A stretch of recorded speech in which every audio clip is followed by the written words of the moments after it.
O Partido Popular de Boiro celebrou este pasado sábado o acto de presentación da súa candidatura para as próximas eleccións municipais.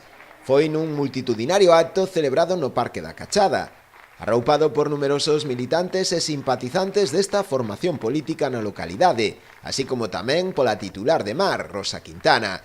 E este fixe un repaso da súa xestión ao longo destes anos á fronte da alcaldía, na que conseguiu reconducir a situación caótica deixada despois de anos de gobernos tripartitos e bipartitos. Superamos moitas dificultades económicas, 22 millóns de deuda, e fomos capaces de pagar esas débedas millonarias.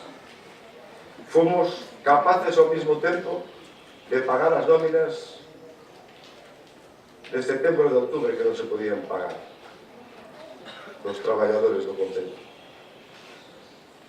E crecemos, mantuvemos, e fixamos máis, e crecemos en progresiva e continua transformación con solidaridade e inclusión.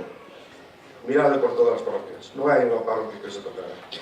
Demos a volta, fijadevos por onde pasades, a Boiro, pero temos máis, temos máis.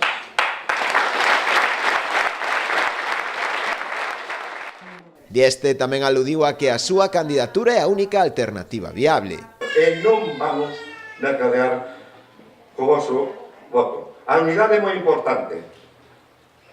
É moi importante na vida dun pobo. Xuntarnos todos en torno a un bo proxecto, a unha boa xente. Ir unidos. É fundamental para conseguir un bo rumbo. E non cambiar o bo rumbo que levamos. É a única maneira de gobernar sin liortas. Por eso pido o vosso voto. Por eso tamén pido o vosso voto. Tamén tivo tempo de esbozar cales serán os seus proxectos máis importantes se revalida novamente a maioría, como son a rehabilitación do Pazo de Goiáns, a futura residencia de maiores ou unha nova escola infantil.